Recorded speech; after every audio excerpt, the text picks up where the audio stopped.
Well, good morning, everybody, and welcome to Tuesday. Woo! Did you notice I started a little bit early? Almost went live last night. But I was like, I think I'm going to marinate on this for a little bit. Who did I miss in the pre-party? There's Dark, Canadian Cookie. There's my girl Jules. There's my brother Shep. Erica Hartman, hey all, 2 for Tuesday, you better believe it. Joy made it in, YouTuber, bye you babe, one of my favorite names in here. There's Walking Dead, my goodness, I saw Teddy Burr. Did my eyes deceive me? I know I found you, Teddy Burr. Teddy Burr's here. We got our friend Rapper, Nursykins, our friend Real Rock and Robin. We go way back with Real Rock and Robin and many of you. Ooh, Papa Co said afternoon all. Don't tell me it's afternoon yet because I'm getting real irritated that we have to mow so much around here, all that rain. They say April showers bring May flowers. Not in Oklahoma. April showers bring weeds. Sick of mowing weeds, but that's DT driver's problem. Woo! All right, who saw it last night? Who saw it? Not just my argument with Tony Mathis on my Facebook page. That was something else. Who saw Seth and Tony on Pascal last night? We're going to go through it. We're going to go through it. My butthole still hurts. I was cringing so much. Does anyone in here feel bad for Pascal?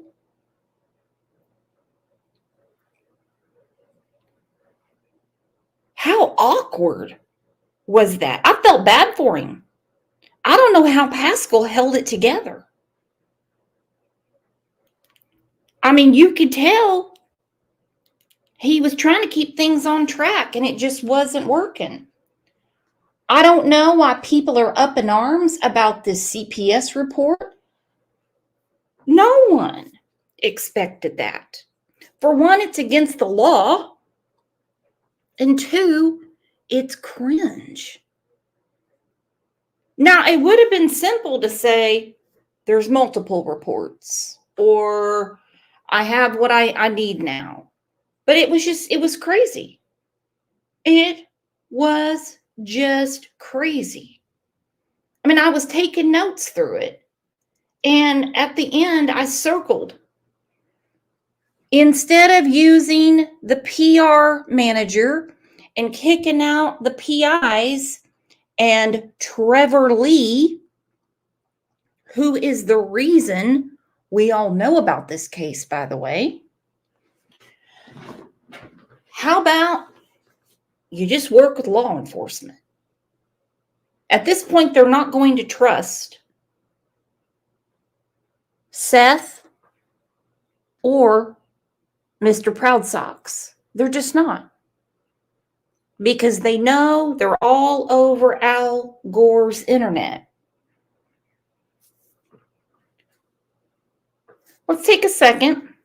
I'm afraid I'm going to lose some friends during this show. And I don't want to because I think we all have our big girl panties on, big boy panties on. Let's just take a second, deep breath, and tell everyone hola and happy Taco Tuesday.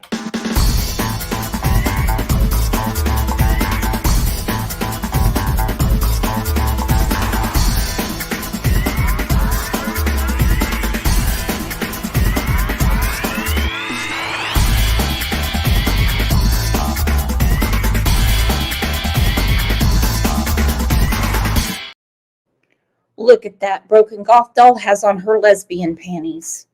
I don't even know what lesbian panties are. Are like those ones that Candace wore when Earn the Burn came to see her that she met out of baloney? Matter of fact, we're going to be talking about Candace tomorrow. I think we've just done about all we can do around here for now. Woo, I don't even know what to say. Donations, vigils, but you turn away real help. And that is because of Tony Mathis. I had a few questions for him last night right after the show.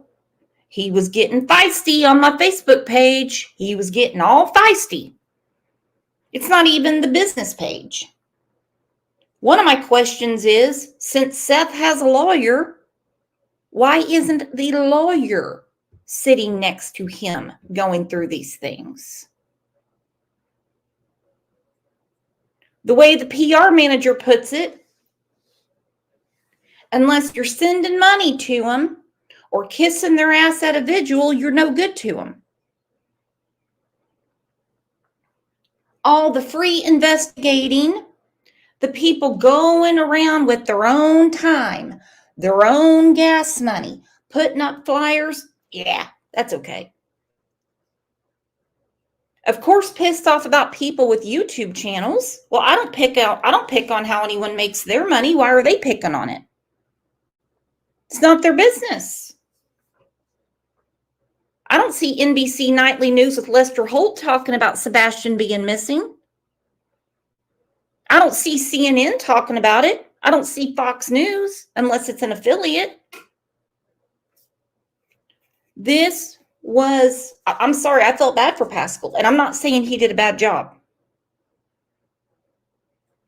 But I figured something out. I'm very slow to the punch, my friends. Sometimes it takes a little time for the front porch light to come on. Okay, I'm not the Motel 6. This is Sebastian's problem. You see, these three are Sebastian's problem. This Bermuda Triangle that's going on right here, this is Sebastian's problem. I think it has been for quite some time. I feel horrible for Grandma.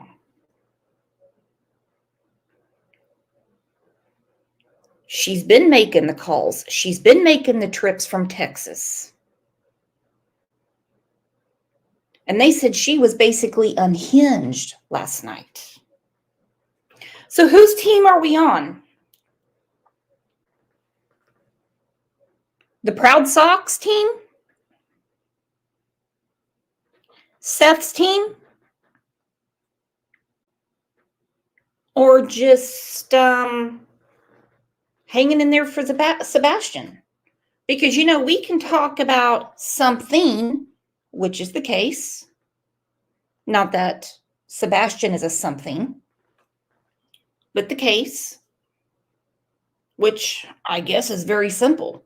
Or we can talk about someone. Well, today I'm going to be pretty damn dirty because I'm going to talk about someone, and that's what went down last night. And this is not about Pascal. This is not about Pascal because I thought he handled it the best way he could. It was showboating. It was arrogant. I even saw the PR man giving like body language signals to Seth. All right, I'm going to get to some of your comments that you left for me overnight, and we're going to get to this. And again, I don't want to lose any friends because I know there's a lot of people that are very pro Katie, pro Chrissy Poo, pro Seth. I can't hang with none of that right now because I truly believe these three people on this screen are the problem.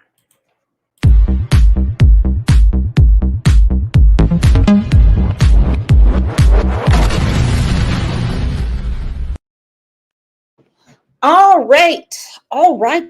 Our friend T-Walk 6 hours ago said, I watched a bit of the interview Seth and Tony did tonight. Actually, it was last night. And I had to turn it off. The only people I see actively and strategically creating and feeding drama is every adult in Sebastian's life.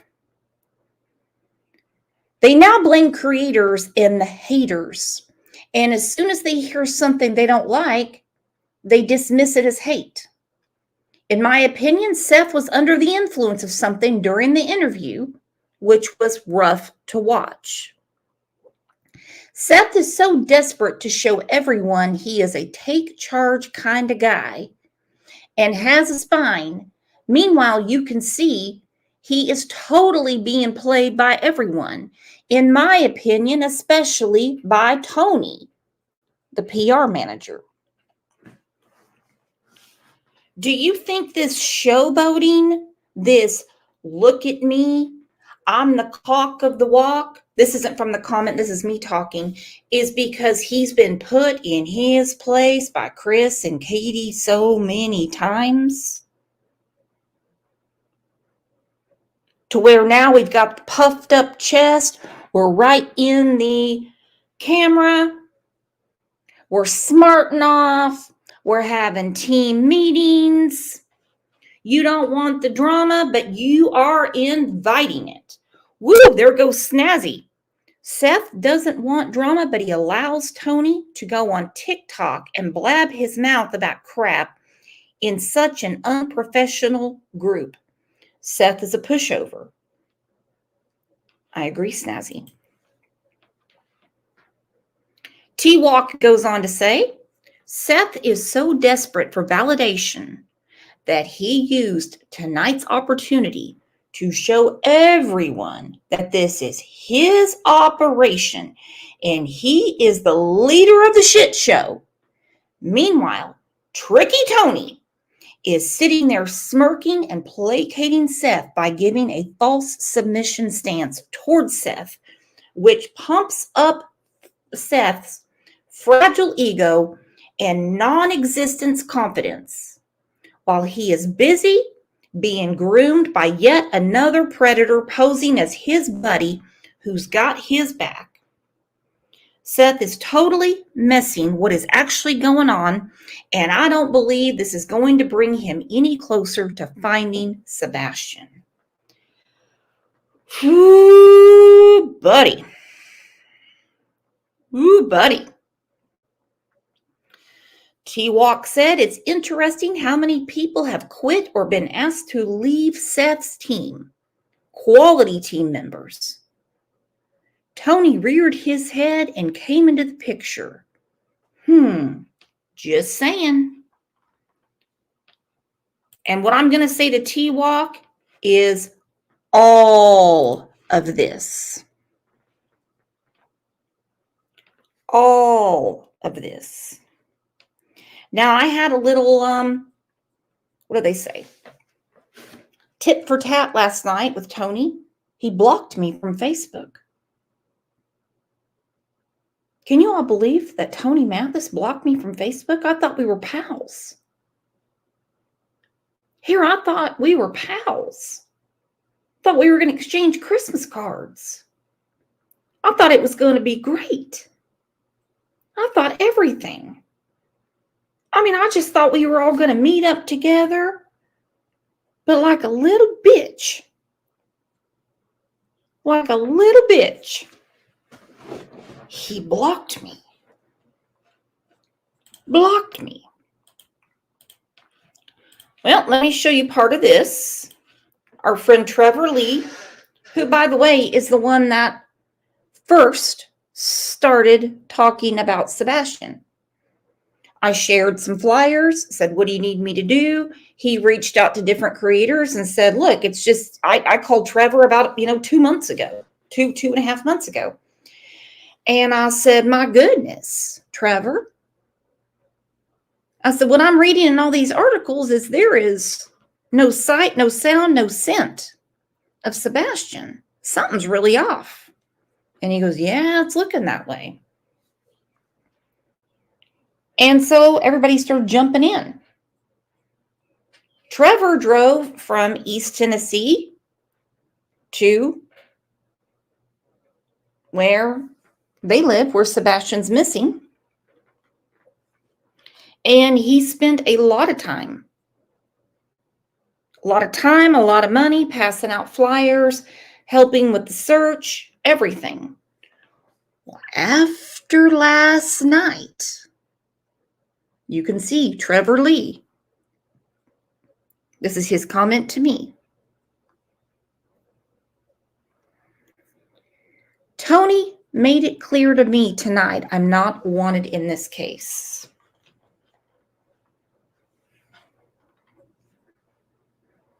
Wow. Why would Tony do that? How does Tony have any say in anything, considering his child is not the one that's missing?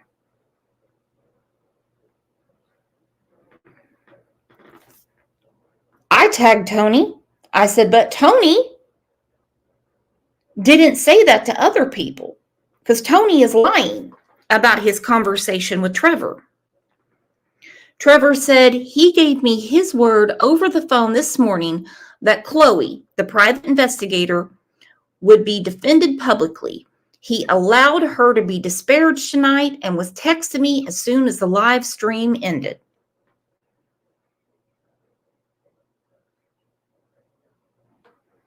Now, don't get Trevor Lee and T-Rex confused. They're different people.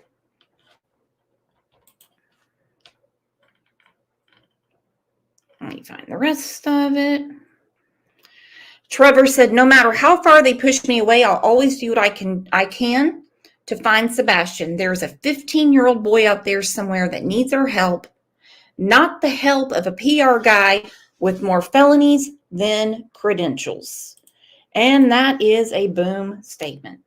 They had no business treating him that way. None. None.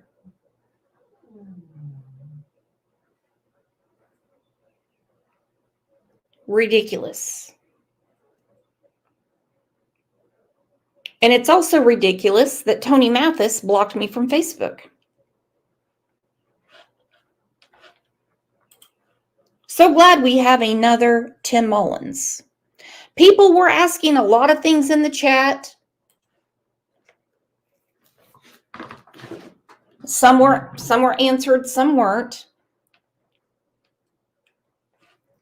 This is the question that is floating around. Again, this is not going to get me any friends.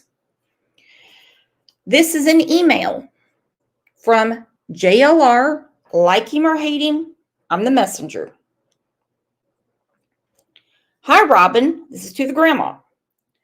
Do you have any comment on the very serious allegations that Seth was 22 years old and Katie was 13 years old when they first became intimately involved? Not friends, not buddies, not in the same neighborhood, not riding the same bus, not shopping at the same grocery store. We know what he means. He says, additionally, are you able to confirm or deny that Katie became pregnant by Seth at age 14 and had to get an abortion? Well, I've had a lot of people saying to me that none of this matters. None of this matters. I don't know how you can justify this. Nobody knew anything about Katie ever having any sort of procedure, okay? No one. I wouldn't know. It's not something I'm going to ask anybody. We're talking about Sebastian, correct? But it's all relevant at the end of the day. I've had, many, many people that have, reached out to me overnight in comments. And they say,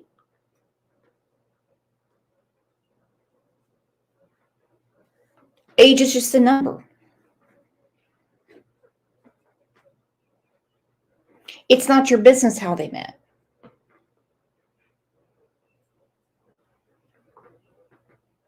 Have they not gone through enough?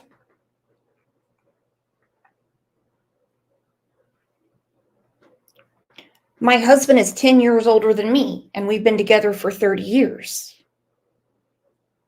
Or I'm 44 and my husband's 66. Well, hang on. Did you meet when you were 10?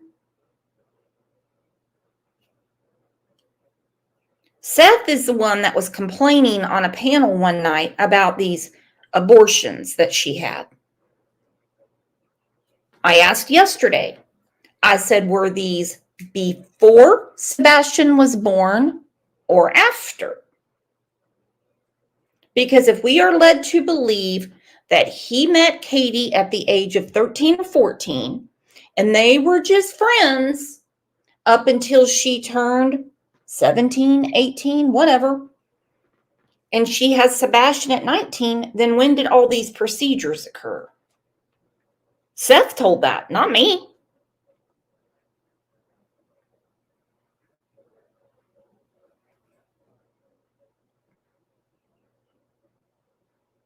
I don't get it. I don't get it. But he has a lot of people in his corner, and I get where people are coming from. They're like, look, Brooks,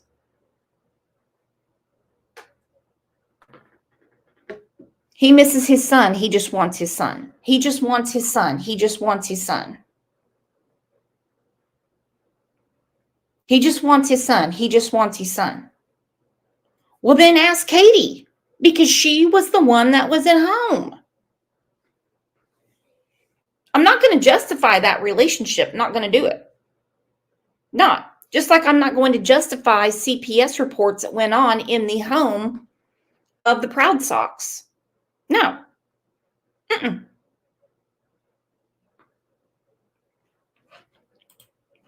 This is where I'm at, though. It's all relevant.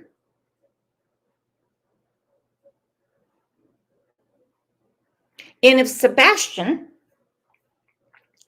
just walked out the front door, it's because of this Bermuda Triangle. Now then, this is a sticky situation. Again, I'm not here to lose any friends or piss anybody off. Does anyone really believe that Seth had absolutely no idea about these CPS reports? He has said multiple times that they have joint custody, open visitation. I can tell you a story about someone I know personally. Kind of the same setup, I guess. Got a letter in the mail. Said your child is part of a Child Protective Services investigation. We need to let you know. He says he found out about this on YouTube. Well, I found out about it because Chris Proudfeet said something. Let's go through it. Because I don't know. I know a lot of people are asking Seth if he's going to sue CPS.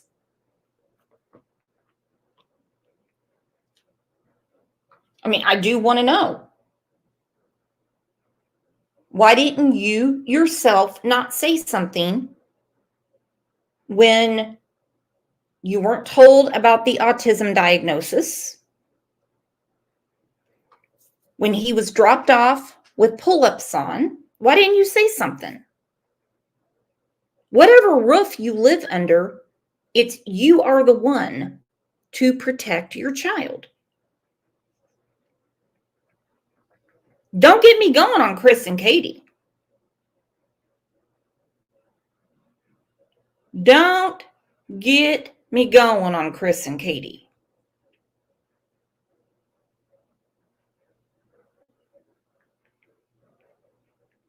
I know there's a lot of theories out there saying, well, Chris could have drove home and then he could have picked him up. And then, look, all we know Because, I mean, I believe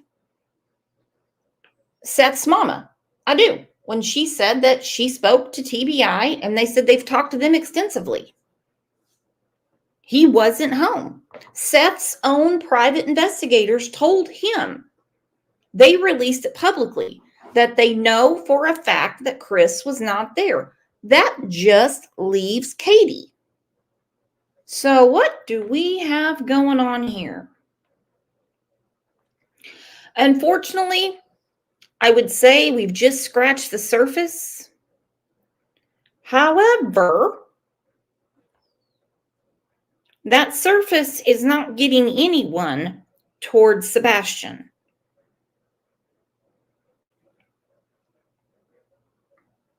Nowhere near. We have two fathers with two totally different theories.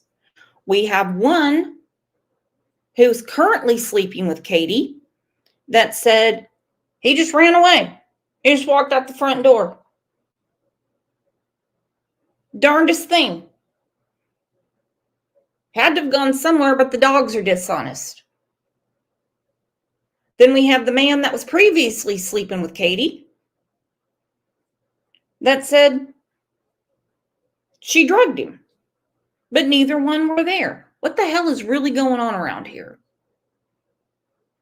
Law enforcement is not going to tell these people anything. There you go, Regina. It all starts with Katie. I agree. I agree. I agree.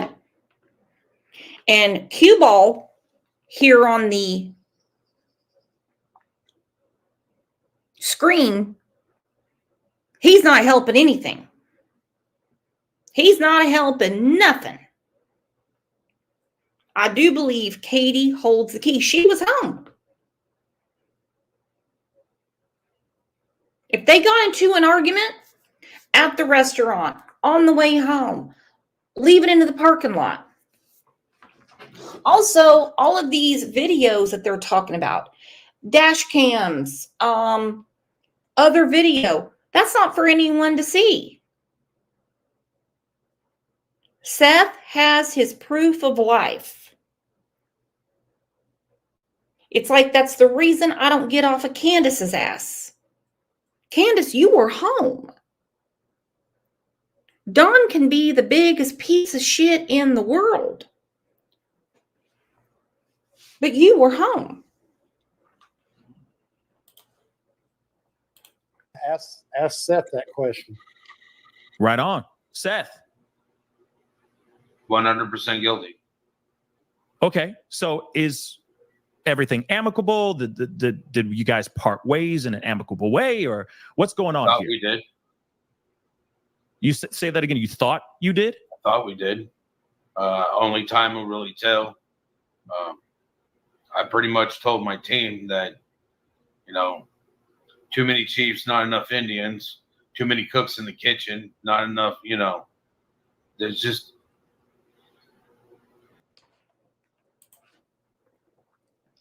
Okay. So the two private investigators are gone.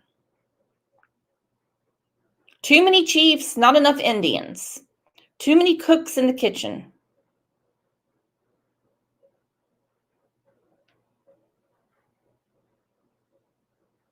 We already know all the work that Trevor has done on this case.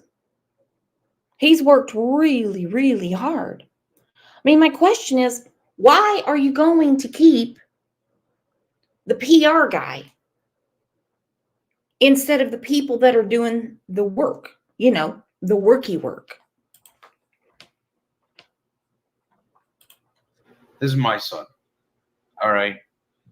People I wanted to work with, when I brought Tony in, I told him what I wanted. My goal was to see if I could get Chris and Katie to come work with me. That was the olive branch. It was done. A phone call got leaked out. That kind of told me what, where particular people were sitting at. And my son doesn't have time to wait for people to stop being childish. We're supposed to be adults. The goal is, Sebastian, to recover, to find, rescue, take care of, bring him home in whatever form and fashion we can. All right.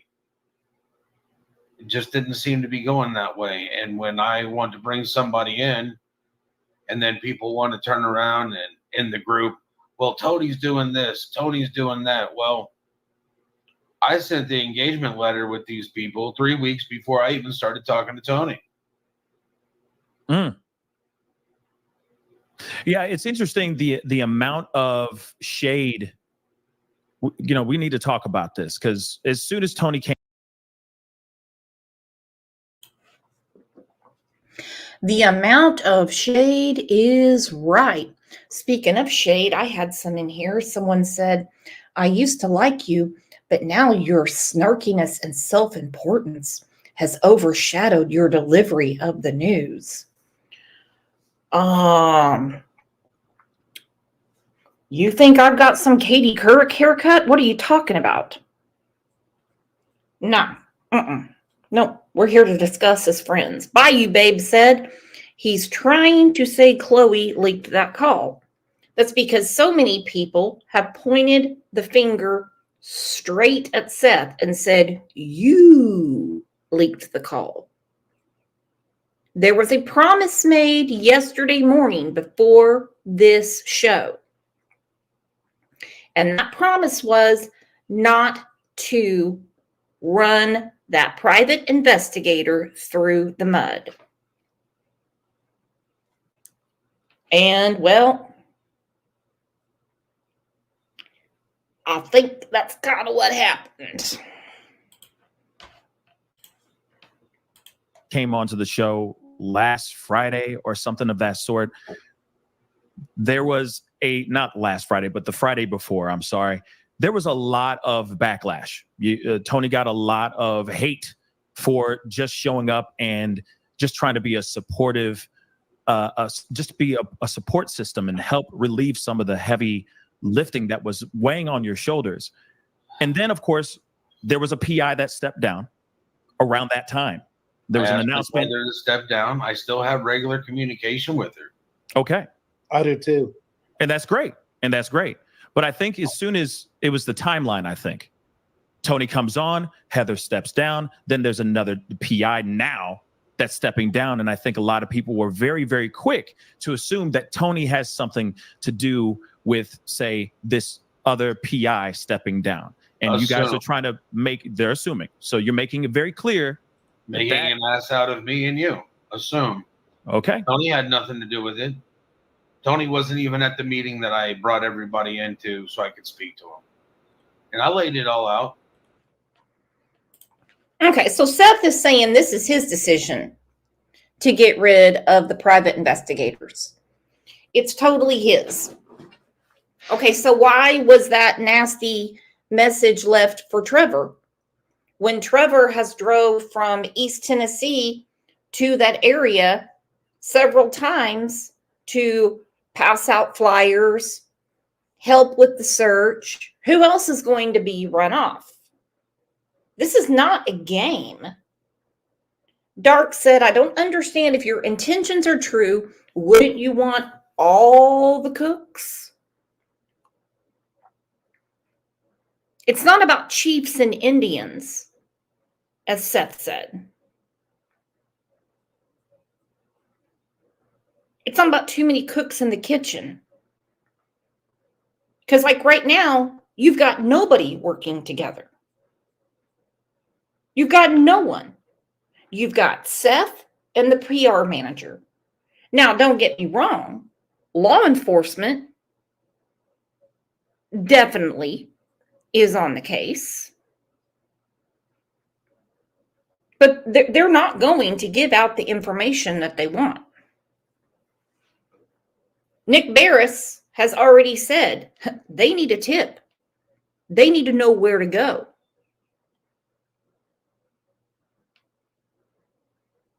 Very odd that Tony is very laser focused on, well, why aren't these people making donations? Why aren't these people making donations? Why aren't these people making donations? Because we pay taxes. Because we pay taxes. And there's 3 law enforcement agencies that are involved in this case.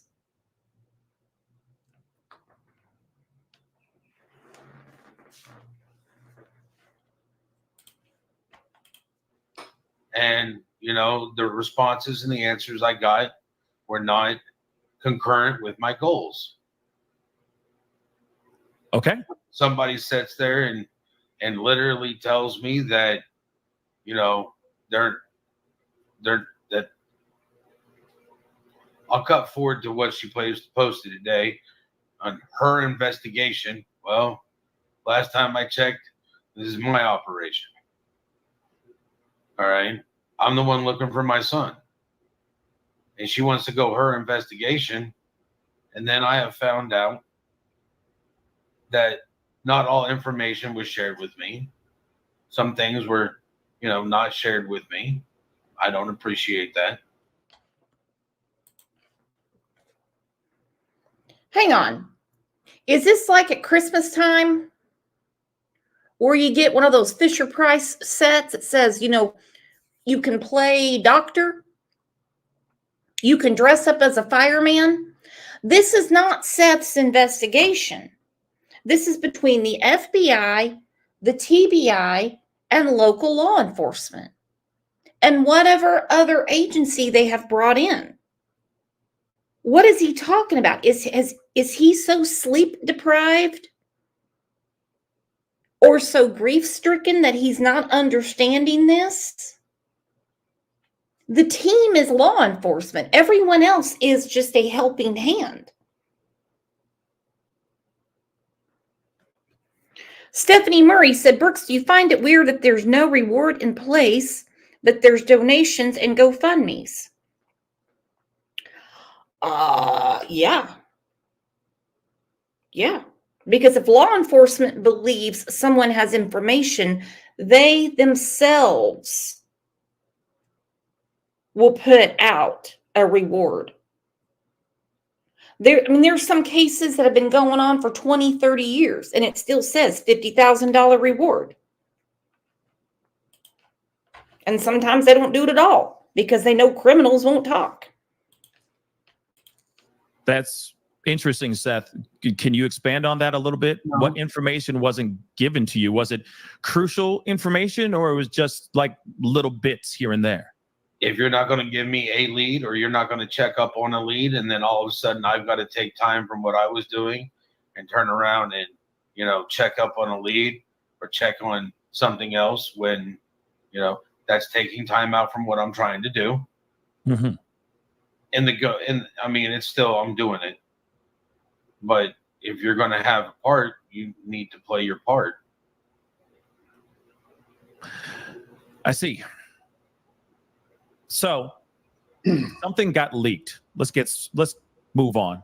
I mean, I hope everything gets ironed out between y'all, okay, and PIs. And actually, are you working with any other PIs or No, I ain't telling any you. updates? Okay, nothing. Okay, that's fine. We Gucci. We Gucci on that. So I love that phrase, by the way. We Gucci on that. Well, I'm not Gucci on that. They're not working with any other private investigators. And this meeting, I'm sure, wasn't in Seth's apartment. I'm sure it was 100% just over the phone, and Tony is happy with himself.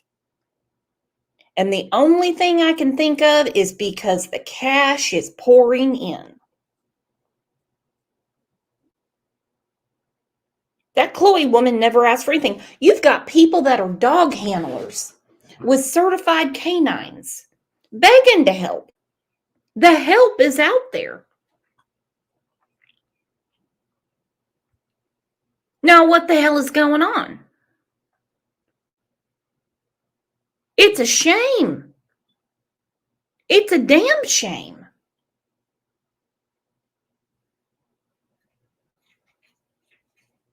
And where's this attorney that supposedly got all the CPS reports for Seth, which I don't want to hear about them? I would have been mortified had he put those out. I love how I got schooled today. People going, well, he can't. Let me explain why. No shit. I understand that. I don't need the obvious pointed out at me. Where's your attorney? Why is your attorney not sitting there with you? Who's paying the attorney? You've got a bum. You've got a bum sitting there with you. You've gotten rid of Trevor Lee, who worked his ass off for you, and got Sebastian out as far as he is right now. Nobody would know about Sebastian. Sorry. He's just another Amber Alert. He's just another blip on the news. That's what Sebastian would have been. He was told, we don't want you. We don't need your help. No. Nada. Done. You're gone. Don't need you.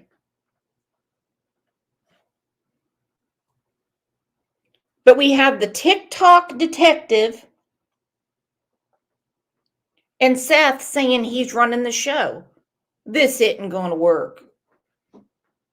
This isn't going to work. All we can do is just pray that law enforcement can get something more out of Katie about what went on.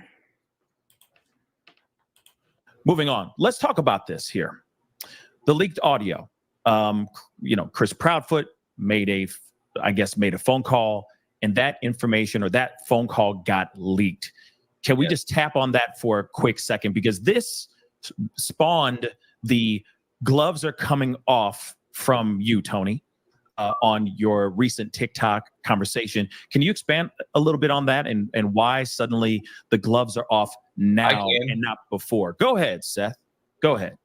I mean, in the conversation, he literally states that he's not going to be working with Tony. The whole point of me putting Chris and Katie in contact with Tony was for him to be our spokesman person, so that way we can all get on the same page and there'll be less drama, people trying to pit me versus Chris and Katie, and I think somebody told me he dropped the F-bomb like 71 times in that thing. Whoa. Wow. No, I'll let you have your whoa. We'll go back to, the 90s. But okay, this is kind of where the arrogance starts. Mods, can you please remind everybody that Trevor Lee is different than T-Rev. I don't want that rumor being spread. So this is where the arrogance starts. Pascal goes, whoa. He goes, I'll give you your whoa. So we're getting obnoxious. We're arrogant. I run this investigation. I run this operation. No, you don't. No, you don't. This is crazy. Like I said, my butthole puckered through the whole thing. It was so cringe. Pascal didn't mean anything rude about it. And Seth comes back. I'll give you your woe. Chris Proudfoot made a phone call, and that information or that phone call got leaked.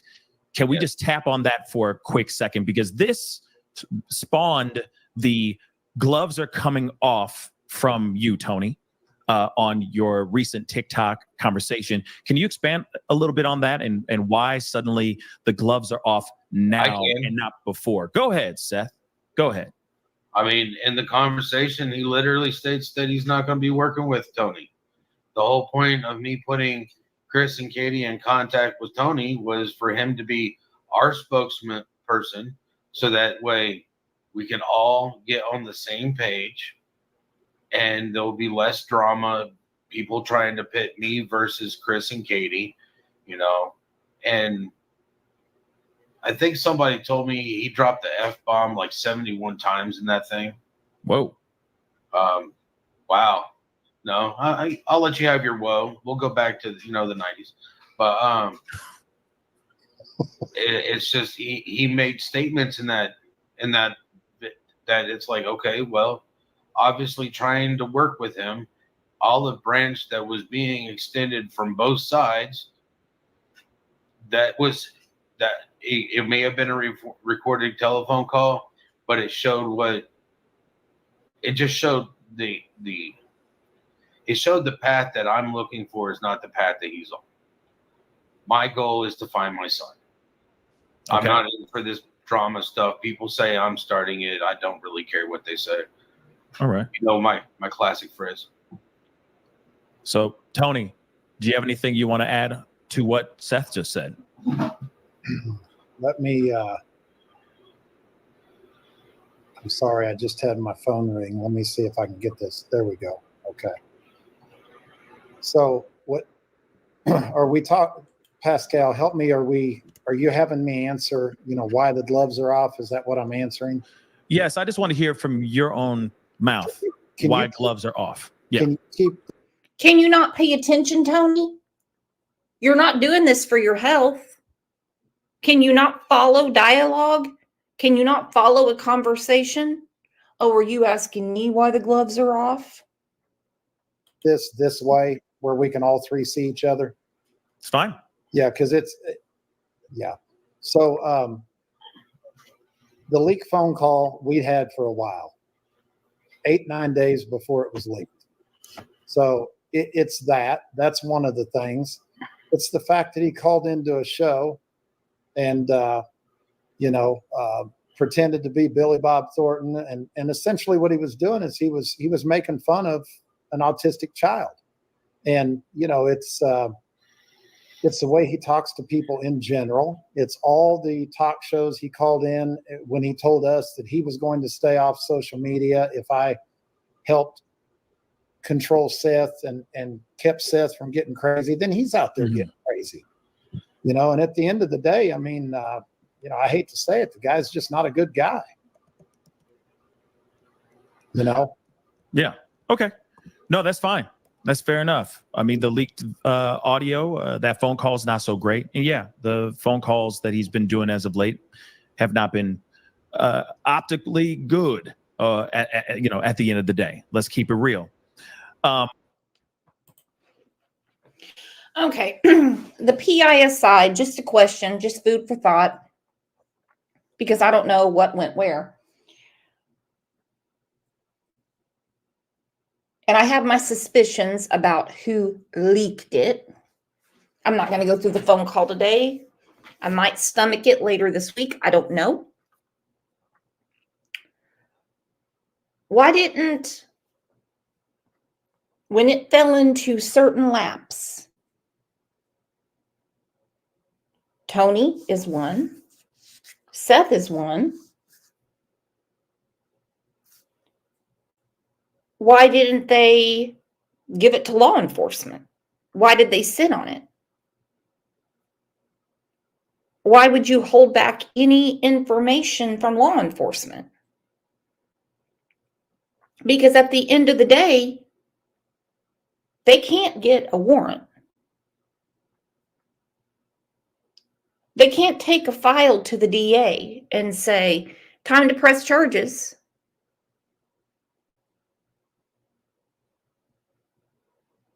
Whatever lap it fell in, why was it not given to law enforcement? Your biggest bitch right now is that you feel things were withheld from you by your private investigators. Okay, they were working with law enforcement. Maybe they didn't want to tell you everything they were coming up with. You don't need to be the all-knowing. They've got to give it to law enforcement. This is what I found. This is what I found. This is what I found. You don't tell the parents. So when this phone call fell in their lap, why didn't they turn it over? I don't understand what's going on. I really don't. I see this tug of war that's not making any sense to me at all. And the biggest catchphrase is, this doesn't help Sebastian. This doesn't help my son. This doesn't help Sebastian. I'm about finding my son. None of this is helping your son. None of it. But okay, now I get it. Gloves are off because of that. Okay, thank you so much for clarifying that. But of course, we need to get into this other part. Okay, we got to move on. Like I said, we're not here to dwell in the drama, but I do want to, clarify a few of these things, because these are the things that have been percolating out here in these internet streets for a little while. We got to talk about this Nancy Grace situation. Okay. Now there was a piece of audio, or there was a piece of the show that was that aired, but then it was deleted. And I think a lot of people deleted from the podcast, deleted from the show. And a lot of people are asking, there's a lot of speculation roaming around this particular situation. So I wanted to play the audio really quick so that everyone knows what I'm referencing. Okay. And this is from Nancy Grace. And this was the piece that did not make it. Well, it made it to Final Cut, but then it got cut out. And I think, just like myself, I'm quite curious what happened here. Let's play that audio really quick.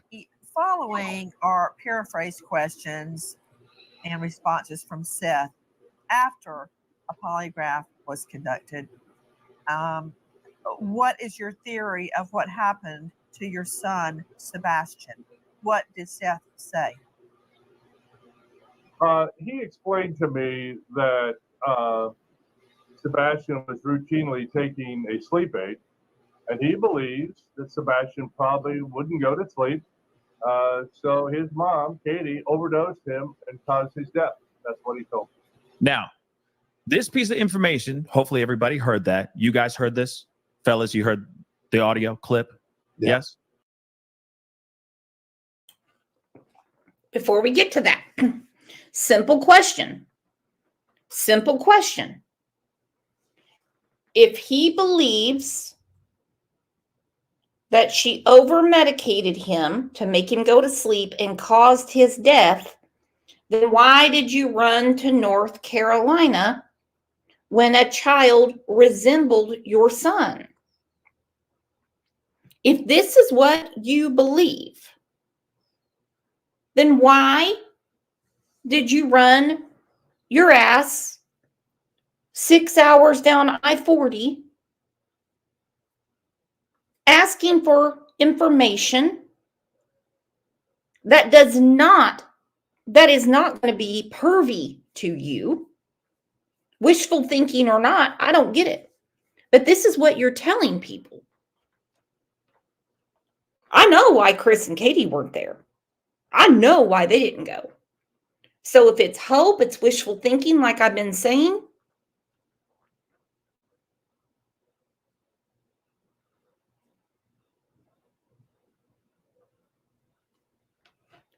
None of this is working out. None of it. And I'm not in his head, so I don't know. Okay. Now, this obviously was on live. It was on the show. It aired on TV. And then suddenly, the podcast version, it didn't have it in there. And of course, it's nowhere to be seen on her platform. And a lot of people are wondering, what the heck happened here? So I'll just throw this to you, Tony. What actually happened here? So I had multiple agreements with Holden, her producer, that there was not going to be anything asked or anything stated that was going to make the Proudfoots look bad. I had that agreement in writing. I had it in text. I had it in an email, and I had it on 2 different phone calls. So when that happened in the middle of the interview, I told Seth, I said, we don't have any control over Nancy. There's no control in her. So I said, if you get a text from me that says get off, you get off the interview, hang up. So when she played that recording, he sent me a text at the same time I was sending him a text. I said, get off. And they're like, oh, what happened to him? It's bad weather and, whatnot. And I said, no, it wasn't bad weather. I told him to get off the interview. I said, Nancy, you broke your word to us. And I said, your producer broke his word to us. And she said, I don't understand. What are you talking about? And I said, I talked to Holden twice. I got him in a text, an email, and multiple phone calls where he assured me that you were not going to say or do anything while we're trying to build this unity that was going to make this family look bad. Well, she jumped Holden's ass, and I guess Holden had sent her an email that she didn't see, supposedly, allegedly. So she asked me if I would bring Seth back on. She apologized to Seth. She told me she didn't want to put any more stress on Seth. And she told Seth and I, there together, 100%, she gave us our word that would be cut out and it would never be seen anywhere. Is that correct, Seth? That is correct. And then she did what she did. Okay. That's unfortunate. To be really honest, that is really, really unfortunate, but it is out. Well, it's out there, and you were lucky to even be on Nancy Grace. Do you know how many parents with missing children fight through the trenches just to get 30 seconds on their local news?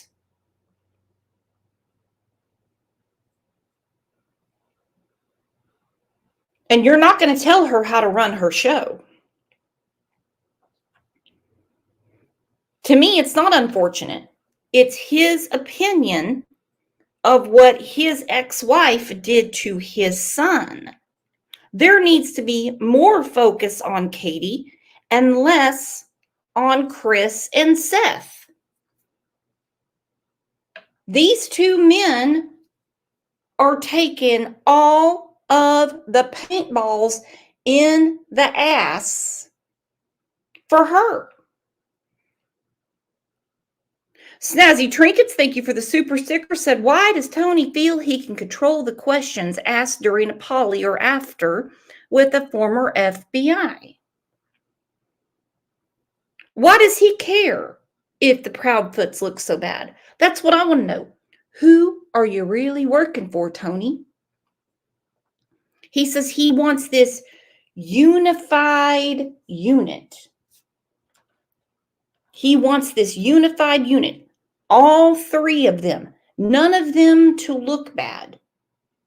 Everyone to be like, oh, I feel so bad for the stepdaddy. Oh, I feel so bad for the daddy. Oh, I feel so bad for the mama. Tony has watched enough Days of Our Lives to know that that isn't gonna bring the dollars in. Tony, we got what you're doing. Out here now, right? TikTok and YouTube, they grabbed that thing and it's been out here. It was plastered all over the place as soon as that interview dropped. So I have to ask you, Seth, is that really your theory? Is that what you stand on now as far as that what wasn't the happened? only thing that gentleman asked me after the polygraph? He asked me several more questions. And he pulled out a notepad and a pen, piece of paper. I thought he was going to offer me assistance. And so what I discussed him was, my top 3 theories for what may or may not have happened with my son. Yeah. And that's the only one that he brought up. And, what I was getting from him as a former FBI agent, I was hoping he was going to give me some advice, who I could reach out to. And I didn't get any of that. So while I'm sitting there sleep deprived, just got done taking, a polygraph. And, yeah, this is my first time doing this sort of stuff. Of course. I've never been in this before. Right. I don't want anybody to ever be in this. Yeah. It's a horrible feeling no matter what. There's a lot of people in your chat saying that I'm starting drama and I egg it on. I see so much drama going on in these chats and stuff. I don't know why he's concerned about the chats. I have seen Seth on these panels, and he's reading the chat, reading the chat, reading the chat. He did it on our show.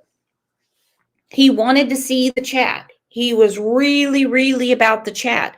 Just talk about your son. Just talk about your son. His theory, 1 of 3, 1 of 4, 1 of 6, I don't care. And putting that out in the universe as to what he thinks his ex-wife might have done to Sebastian does not hurt this case.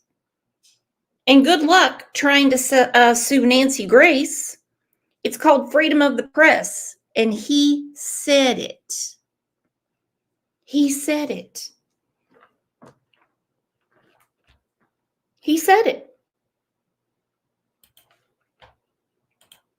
You know, there's time. You can go hand out flyers. You can sit there and get my son's name out instead of sitting here asking me to, you know, speak about my mom or Chris's ex-wife, things like that. That's not directing the focus back to finding my son. That is you wanting to ask questions to start drama. So you can either like me or hate me. It doesn't matter. If you're willing to help me find my son, that's fine. Mm-hmm. People over here talking about Chloe was the only sane one. Well, for you to say that, you weren't there. You know, you don't know what's going on. You don't know the fact that day one, I was out searching in my vehicle. Law enforcement did not want us with boots on the ground, walking through the woods and stuff, looking for our son, because the last thing they wanted is one of the parents to get hurt or injured and not be able to communicate to where they were at. If you don't think that I wasn't out there on day one, driving around, screaming with my window down, driving everywhere, I don't know the area. I'm not from there. I'm not from Clarksville. I know a lot of the area now. I've been everywhere. For that first week, I was searching every day. I don't know what I've done. I don't tell you everything I do. My life is sitting here on blast for everybody, whether you're Team Sebastian or not. Sometimes some people in these chats just want to sit there and run their mouth. And that's fine. That's human nature, I guess. You know, there are podcasters out there, and I know I'm not supposed to mention names, but there's some out there that have literally told people that they need to come whoop my ass. Well, Whoa. What? I'm here. For real though? Yeah. I'm Okay. here. I'm in the same address since I moved to Tennessee. Why? Because moving actually creates more issues with my son. Because every time you move, it creates a change that he has to deal with. Yeah. Do I want to move to a different place? Yes. Has my rent gone up $500 since I moved here? Yes. Have they done anything to improve my house? No. Okay. Your rent and what your landlord is doing for your apartment is beside the point. All right. My question was, what was the dinging? He's talking about chlamydia. She has really gotten under his skin. How do you pronounce it? Can someone help me? Are we concerned about his rent going up by $500? Or the fact that the landlord is a slumlord? Or about Sebastian? Has anyone else in here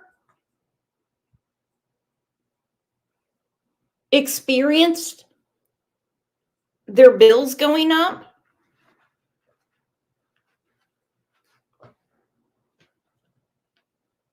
I'm sure chlamydia, I'm sure her bills have gone up.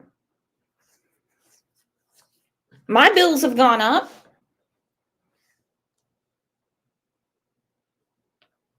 Property taxes go up, so your mortgage goes up. Everyone's bills go up. Listen to this again. Mhm. People over here talking about Chloe was the only sane one. Or for you to say that, you weren't there.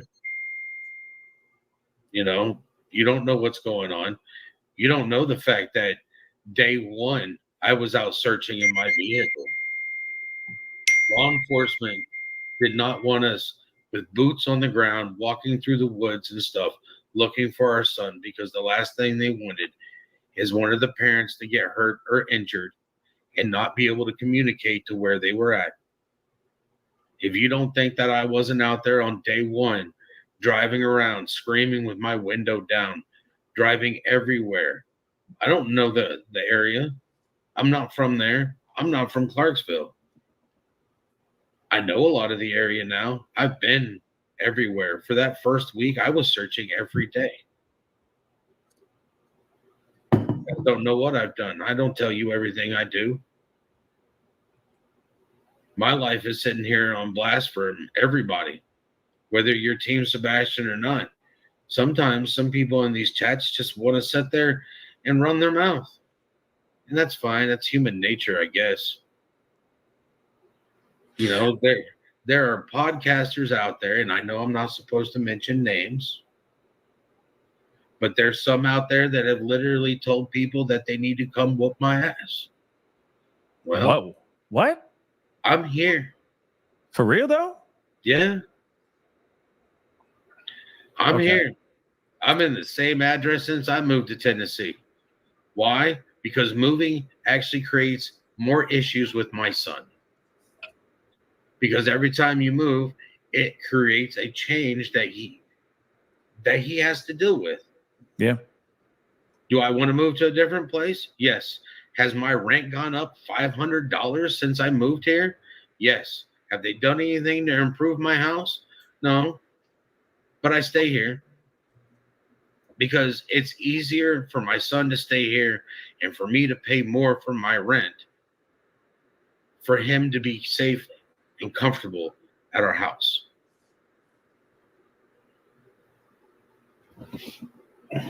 I know that your intentions are good. Okay. Just like I know that Tony's intentions are good.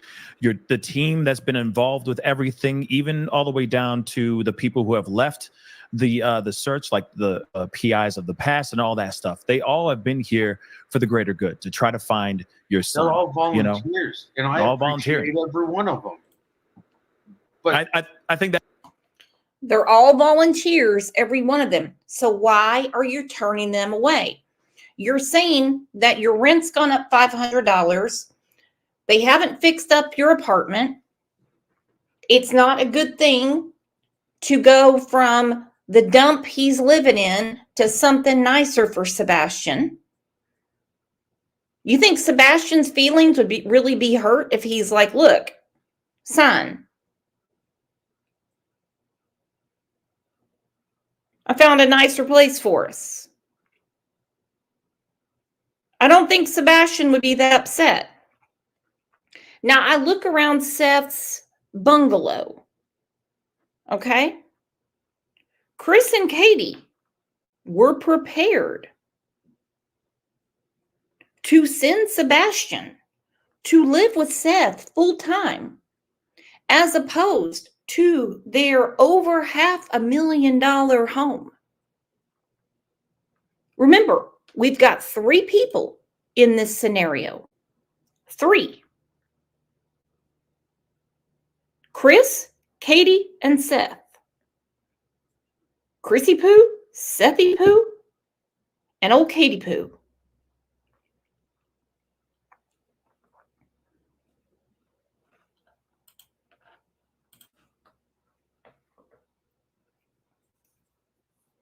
So what's the deal? What's the deal? You've got this huge house. You've been accused by multiple people, and I don't mean on the internet, I mean people that you know, of having Sebastian in the garage because you didn't want to smell piss in your house. So you're going to send him over to Seth's, who, by the way, you hate Seth. Something's not adding up. That needs to be made clear, right? So that people know I that, right? appreciate all of them, but at the same point in time,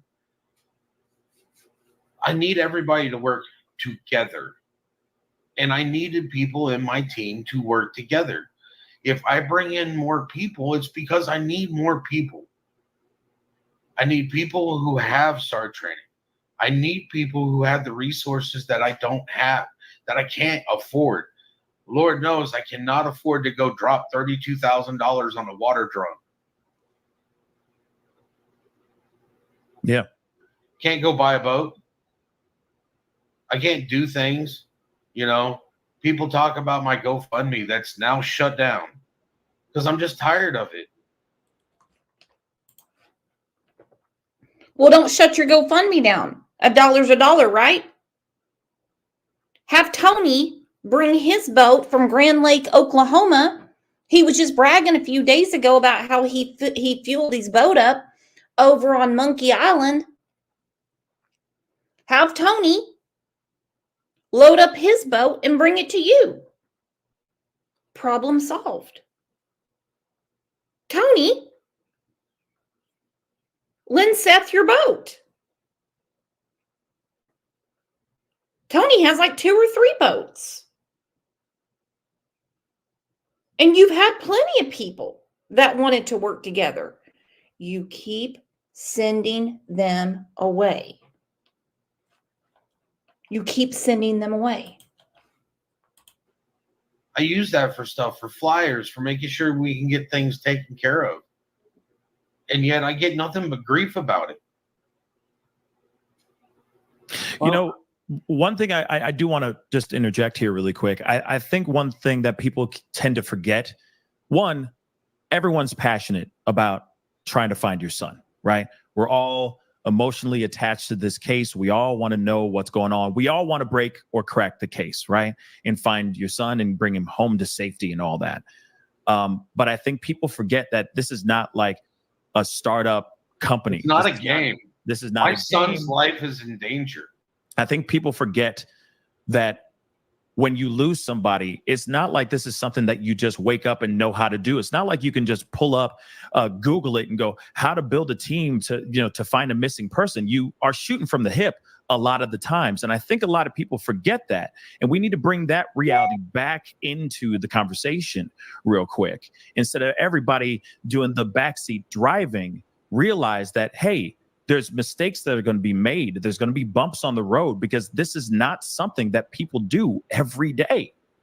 Every time I make a decision, I don't know if it's going to be the right one. Only time will tell. I'm learning at this just as the next person, which I hope the next person, if they're missing their kid and they reach out to me, I hope I can help give them something that I've learned from my experience besides welcome to hell. There is nothing in this world like losing your kid, but it's one step even worse to not even know if your kid's alive or dead. Mm-hmm. And I don't understand how people can just sit there and be like, it's life. Well, I refuse to accept that. Pascal, I'll tell you something, And that I could not imagine. Shitty apartment or not, bad haircut or not, I could not imagine not knowing where your child is. I couldn't. No way. Alive or dead? No way. I couldn't. But I would be talking to law enforcement every day. Do you think he's out there somewhere? Can you give me some glimmer of hope? But what I see is all this internet reaching. Like when you open up the door on Halloween and you tell the kids, pick out what you want. And they reach down in there and they're just grabbing and grabbing and grabbing. I don't want that one. I don't want that one. I don't like Skittles. I want a Snickers. Oh, that's just bubble gum. And they're reaching and reaching and reaching. And they finally get what they want. The internet doesn't work that way. It doesn't work that way. So what he's going to have to do is he's going to have to talk to law enforcement. He's going to have to find an advocate for him, whether it's FBI, who, by the way, that's a snowball's chance in hell they will take this case over, local law enforcement, or TBI. He's going to have to find someone in those three areas to talk to and just say, is he out there somewhere? You're saying that there is no evidence of foul play. So you're saying that he's out there? And if he wants a water search, EquiSearch was willing to come out and do it. Get a hold of one of those people that jumped ship from Adventures with Purpose. Doug Bishop, Josh Cantu. No, one thing that I've been very, very adamant about is I'll defend Seth. I'll defend Randy Harris.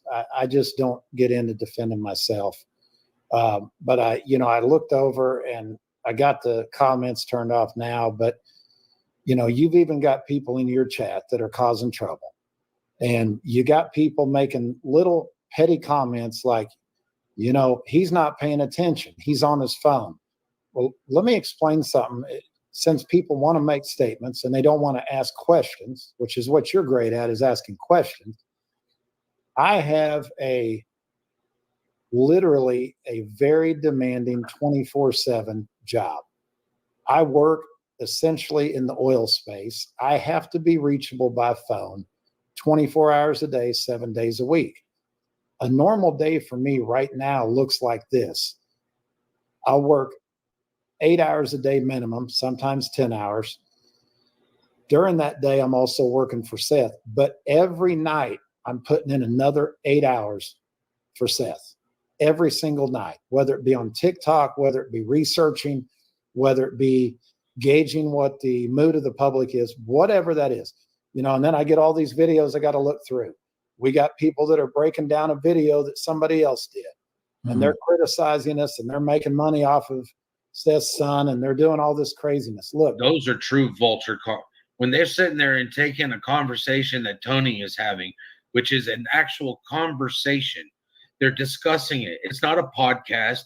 And then they want to sit there and put it next to their little will of pay me money. Okay. I think I have got to the short and curlies. I think I've got it.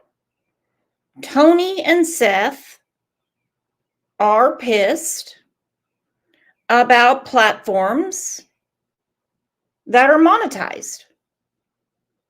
Okay, well, Pascal's monetized. Josh from the lab is. They get a piddly little check every month from AdSense. Tony, the most important man in the world, says I work with, in the oil industry or whatever. Sure he does. And I have to be available 24/7. 24/7. Well, why didn't he just turn his phone off?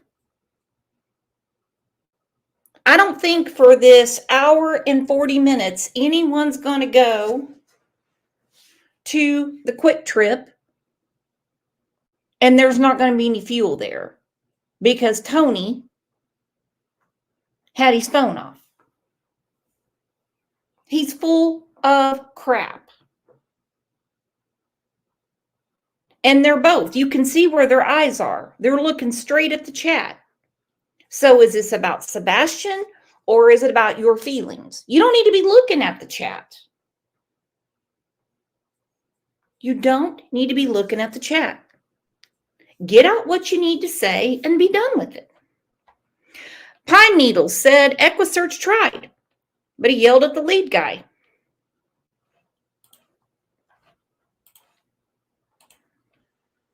Why, they're sitting there in their nice little chair on the line with their little thing behind them, twirling her hair and pushing her glasses up while she's wanting everybody to buy a membership and consider to, that's not helping me find my son. So who gives you the right to sit there and criticize this man that's volunteering his time to help me find my son? Well, While you're sitting there making $1,000 off of a podcast and you haven't got out of your fucking chair. Well, and Seth, Use my language. You're good. You're right. Pascal, what I want to say is, I'm easy to get a hold of. Very, very easy to get a hold of. I'm open to having a conversation with anybody. In the world I live in, for Seth, for my job, I cannot get away from my phone. So if you see me looking down at my phone, it's because I've got messages coming in from Seth's team. It's because I've got customers that are texting me. And at the end of the day, the time that I spend on here with you, Pascal, on your platform, it's volunteer time. It doesn't pay my bills.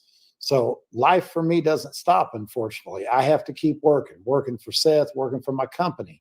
So, what I'd like you to do is I'd like you to say, you've been working with me now for 3 months. Do you feel like I'm half focused, full focused? What do you feel like, Pascal? I think you're in it 110%. I mean, you put your whole body into this whole thing. I commend you because you're not only doing this for Sebastian, you're also doing this for Caleb as well. And then also holding it down. You still are a dad. You still have other things that are going on in your life. You know what I mean? So, I've never had any thoughts in the negative for the contribution that you're doing for these two young men. Period. I appreciate it 100%, Tony. I know that you don't do anything unless you ask me first. You ask me what the game plan is. We communicate. And some of your people in chat, Pascal. Yeah. T-Rev's my brother. I'm not talking about T-Rev. I'm not talking about, and I know you don't like me mentioning other creators, but Pascal, you can tell there's a lot of emotions right now. Yeah. Because what we're trying to do. It's 2.5 months, guys. It's been 2.5 months since we've seen anything resembling Sebastian Rogers. So tensions are going to be high. The nerves are going to be extremely sensitive. Raw. If you have any goodness in your heart at all, either cover the case and help create awareness, get out from behind your computer, come help search, donate, do something like that. Or you know what, go to something else because it's hurting everybody other than me. It doesn't hurt me, whatever, but it's hurting Seth. It's hurting everybody involved for people to get involved in a negative way. And that's what we're saying is if you're making money off this man's child, then be grateful for that. I have no issue with people making money off covering a case. Pascal, I love it that's what you do for a living. But you keep it real, you keep it factual. You're asking questions. You're not making unfounded comments. If you actually are going to have the goal to make money off of somebody's missing child, then do it with spreading a positive word. That's what we're asking. Because without him losing his child, you're not making money talking about his child. There's nothing to talk about. Yeah. Yeah, I get it. But I know that we can talk about this for a while, right? Because there's been a lot of tension building up for a while now. Okay. And I totally understand, right? Some people are in the chat saying, hey, Seth, I had it up, but the chat's been flying. So, but they basically said, hey, Seth, this is your son. You do what you need to do, what you see best to find your son. Forget the outside noise, because at the end of the day, we're trying to find Sebastian, right? So, my only issue with that, Pascal, is first of all, I don't have social media. I have YouTube, and since Tony came around, you stay off of YouTube. Okay. Do I have to? Yes, you have to stay off of YouTube. You know, Right. so I stay off of YouTube. I get But it. that still doesn't mean that it doesn't get back to me. You know, Yeah. it doesn't get back to me. It gets back to me that, you know, some lady going to sit on her fat little throne and talk about my weight. And it's like, you got a lot of room to talk, but you also want somebody to come put their hands on me. Just Yeah. remember, you live in Tennessee, lady. If you're instigating assault on a law enforcement officer, that's time. Right. I mean, that Woo! Seth is throwing out the threats to chlamydia. He's calling her fat. He's saying she sits on her fat little throne. And he's not a law enforcement officer. He works at the jail. And he keeps bragging on himself. He doesn't have social media. Well, if everything with this case is covered through social media, why wouldn't you have it? So because chlamydia on her channel has talked about Seth's weight and has said she wants someone to go whip his ass, she's not going to do time for that. Woo! I don't have boots tall enough to get through the BS I'm having to wade through. For all we know, Seth and chlamydia they'll wind up getting married. They might have things in common. Dang, Seth. I really wasn't expecting all this last night. Dude, I've been in your corner. honestly, that is other drama that I totally understand how you feel. Like, I understand where you're coming from. I hear you. I have 110%. too many volunteers out there that put their life in the line to go hand out flyers, walk through forests, walk through where there's snakes, ticks. One of my volunteers literally had spotted Rocky Mountain fever from a tick bite. And by the way, that would suck. Those tick bites are nothing to joke about. Misty Fisher said it's a damn shame, all in caps. Folks are bashing people helping the only parents searching for Sebastian. We are not bashing anyone that has been helping Seth. And to be quite honest, we're being quite kind to Seth. We are not bashing Trev. We're taking up for him. Heather, Chloe, we're not bashing any of these people. They have been working really hard. It's Seth that is sending all these people away. He's sending them all away. Do you want the help or do you not? You're saying we need to be one unit, need to be one team, but he's running the operation. He's running the investigation. I was not expecting this last night. This shit's weird, okay? This shit is weird. I don't know a nice way to tell you. I've seen some weird shit in these cases. This is going to go on my top 5.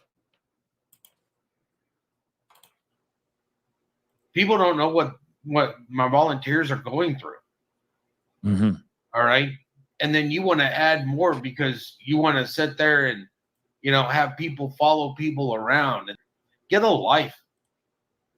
You sure don't have a kid that's missing. Right. And if you're not a coward and you want to say something to my face, there's my door. Mm-hmm.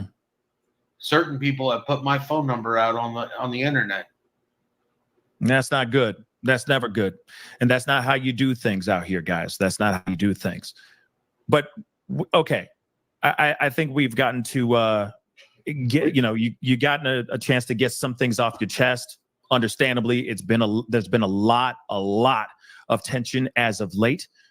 But let's get back to what we're here for, right? Which is getting to the facts and figuring out where Sebastian is. And I understand your frustration, brother. I really do. And I can only imagine what you're going through. But let's get back into this, shall we? So the thing is okay, we had the Nancy Grace and conversation and all that. There was some information that was out there that obviously was supposed to be taken out, and it wasn't. Obviously, that has shook a lot of people. People have had a lot of opinions about that. But one of the things that I do want to talk about is, let's get back to the basics. Now that we don't have now that they've confirmed that photo of Sebastian, or that alleged photo when they had that sighting that could have been North Sebastian, Carolina. was not in North Carolina. Yes. Now that I would like to just say something about that. Go ahead. If the parents are listening, thank you, because that was a little bit of hope. Yeah. And when I saw the actual pictures of him standing next to his mom in the Christmas tree, Sebastian's got just the way that he walked, the way that he held himself and stuff. Thanks for that little bit of hope. I needed it. Yeah. Now that has been debunked, said that wasn't Sebastian, we're kind of back to square one in a way, right? And I, with and I don't mean that to sound to give it some sort of negativity or anything like that. Sometimes taking the step backwards, right, going back to square one gives you a huge leap forward. So let's talk about some things really, really quick. Now, I know that there's been footage, right? There's a whole bunch of footage, ring camera footage, so on and so forth, showing the Sebastian taking the trash out to the front of the house, and then all of a sudden nothing. Now, I have a question for you, Seth. Have you seen all of the footage, everything revolving around the disappearance of Sebastian? No. You have not. What is it exactly? Before we get to this, I'm going to answer this for him. It's an open investigation. They're not going to show all that to Seth. I know nothing about this dash cam footage, the ring footage. As you know, we had a neighbor on here that said, law enforcement was at their door. Do you have any cameras? If you do, we're going to need this footage. Child in the neighborhood missing. It's not pervy, as Chris Proudfoot says, for Seth to see. My question is, if it's illegal to threaten an officer of the law, Seth just works at the jail, okay? It's not like he is a state trooper, but I'm going to let him have this one. Then why was it not illegal when Christopher Proudfoot threatened him? He wasn't mad about that. Tony might have been.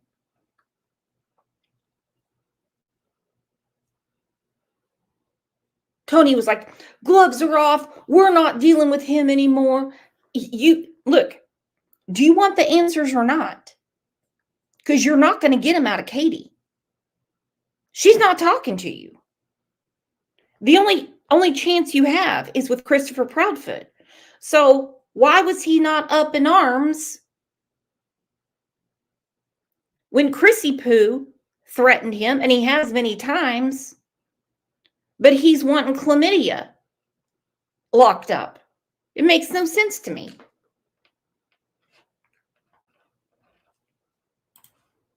Exactly that you're interested in seeing with your own two eyes right now?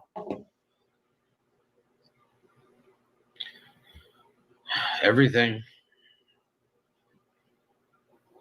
And the reason I say everything is because when you have to start back at square one, you got to review everything.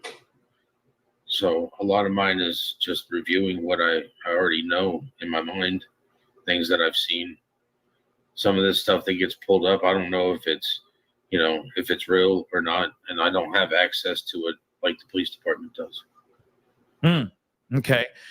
So I'm just going to ask these questions. Did you get a chance to see anything as far as, I don't know, footage from their cars, anything No. outside of the house? No? No. Okay. So is there dash cam footage from somebody's car? I heard that there was. From whose car? Not from mine. Okay. No one said it's from your car, Seth. Quit trying to play Billy Badass. Not from mine. Well, where did you hear from? Where did you hear if there's dash cam footage? Law enforcement tell you? Or did you hear it somewhere on YouTube in a damn chat? Because all you're doing is reading the chat. It's not mine. We didn't ask if it was yours. Pascal wouldn't know if it hadn't been brought up to him before. They obviously had a pre-interview. This is from reading chats.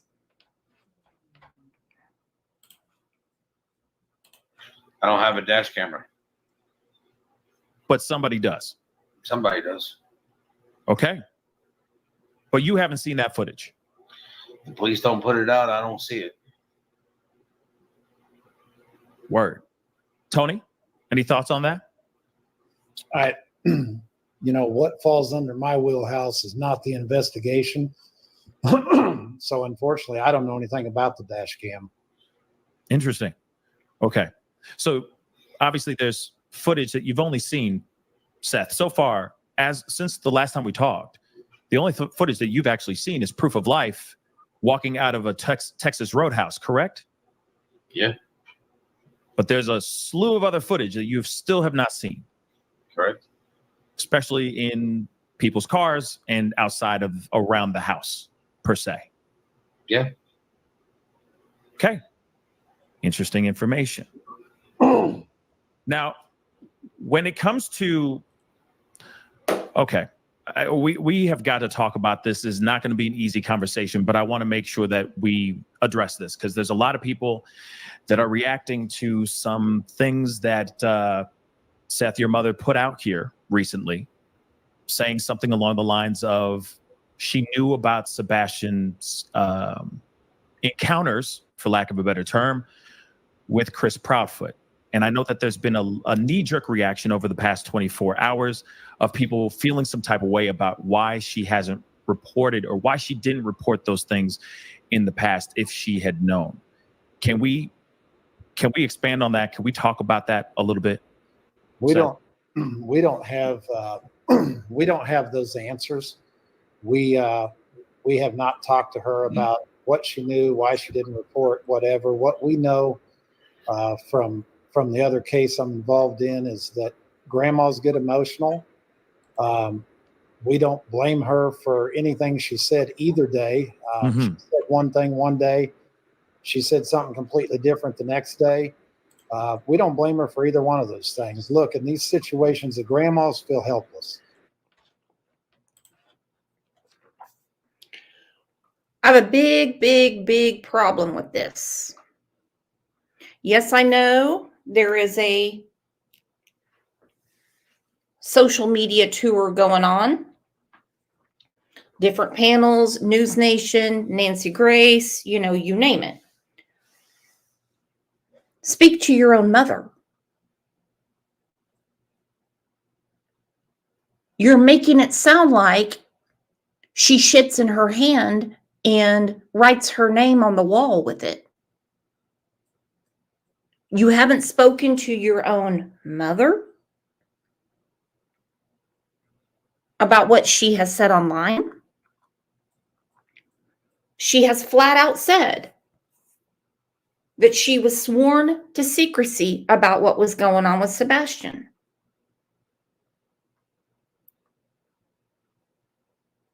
She said she spoke with TBI. an agent at TBI that said they have talked extensively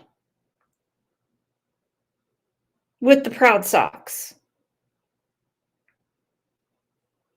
Tony was bloating and going the other day saying they're going to find out who she talked to and have Seth call. He's going to find out what she was told. Well, obviously it didn't happen. Talk about a red flag. The minute that came in my lap, I'd be calling Mama saying, hey, who'd you talk to? What's going on? And what is this that you knew what was going on with my son? And if the abuse that Sebastian reported to her was not from inside his custodial home, then where did it come from? Come on. At some point, this has got to make sense. They feel uninformed. They feel helpless. And clearly we know that the grandmas were not involved in these cases. So they sit around and they drive themselves crazy and they watch all these things on social media and YouTube and TikTok and Facebook and all these things. And it gets to the point where they get angry and they don't have any way to release. So what they do is they do a little drive-by, as I call it, and they drop a bomb and then they feel better. And then maybe the next day they drive by and drop a different bomb and they feel better. You know, we haven't had conversation with Robin about that, but the truth is we don't blame her for making either comment, as polar opposite as they were, just like I didn't blame Caleb Harris's grandma for making the comments she made, because I can't imagine how a grandparent that has very little information to go off of is dealing with all this. You know, they've got to feel helpless. And we know that typically, you know, everybody can question whether a parent loves their child. Did you have a good upbringing or whatever? Grandparents always have love for the grandkids. Historically, that is the group of people that love the kids, is the grandparents. What a lot of people don't understand, and I don't mean to cut you off, Tony. You're good, brother. In the situation that's going on, I know how helpless I feel. So you can't even understand what kind of helplessness she feels. And I'm here in the middle of it. Information that she does, and I still feel helpless about some of this stuff. And then, you know, I'm not on social media, but I got people sending stuff to my phone because, again, my phone number's out there. And they're sending stuff right off of the internet, off of Facebook. I don't have that stuff, but it still gets to me, as in it's still being sent to me. It's still being sent to my mom. So everybody wants. She's feeling probably helpless because she doesn't know what to do. She's in another state. Yeah. No, listen, I totally understand. I understand her frustration 110%. I know that this is something that a lot of people have been questioning. It has been something that's been kind of crazy out here in these streets as of late.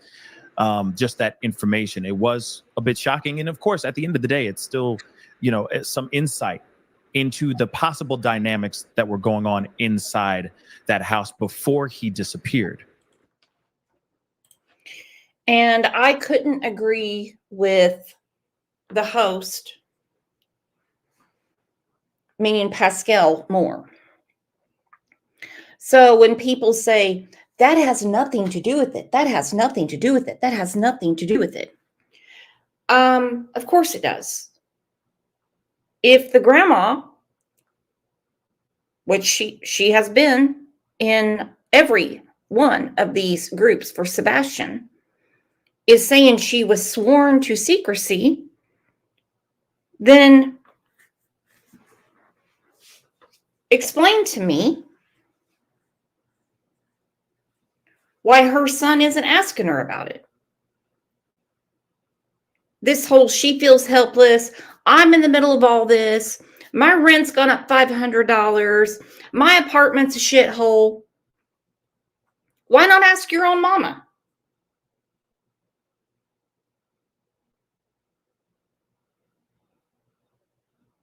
Have you told law enforcement what you were sworn to secrecy about?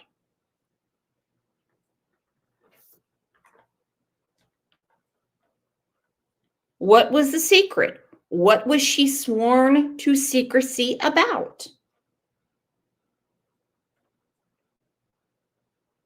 I don't need to know, but law enforcement needs to know. According to her, she spoke to someone at TBI, and they reassured her that Katie and Chris have been spoke to extensively.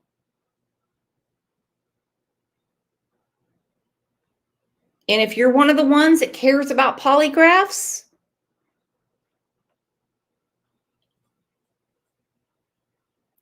according to Robin Rogers, Sebastian's grandma, she was reassured that Katie has taken more than one.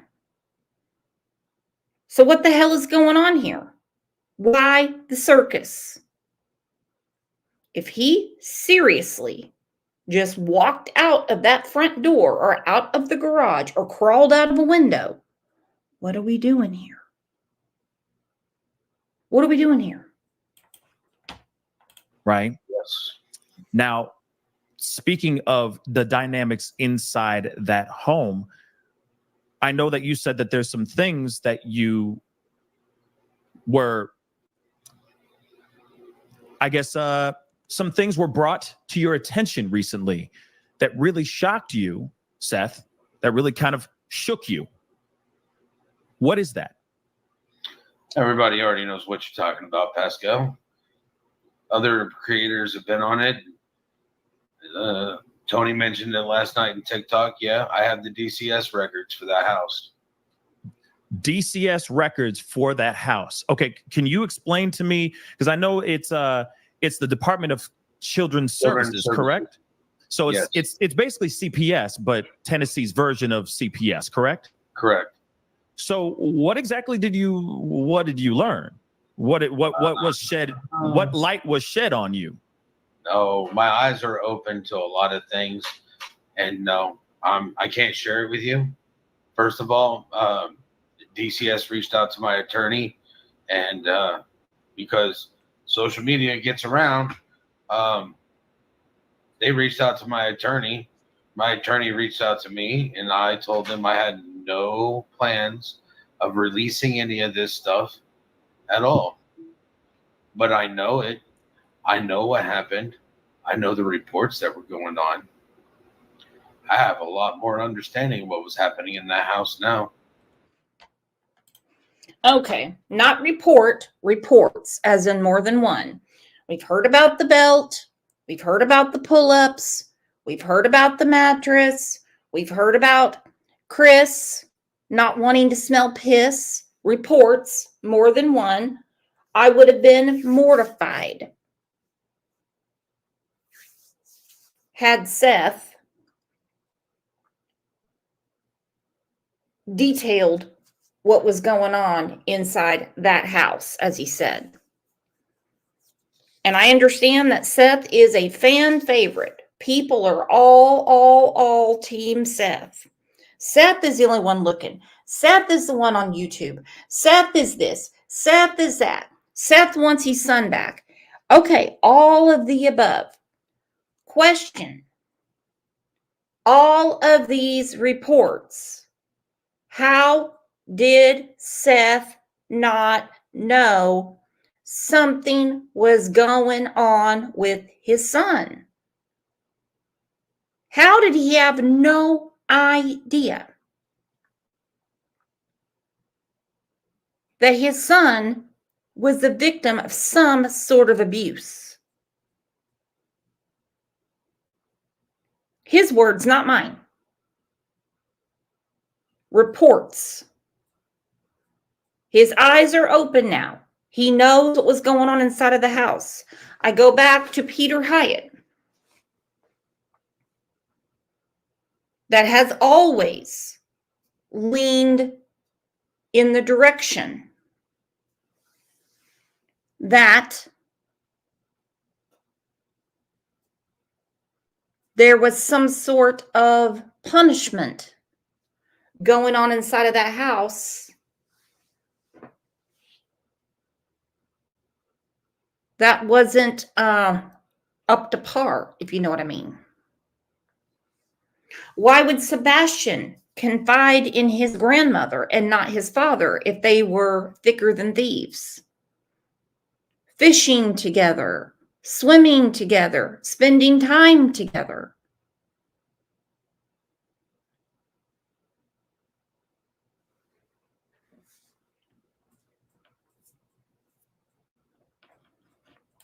Lisa Durr, $1 million question. I don't understand why you would get rid of a PI, actually PIs and many volunteers, and bring this guy in. That doesn't make any sense to me.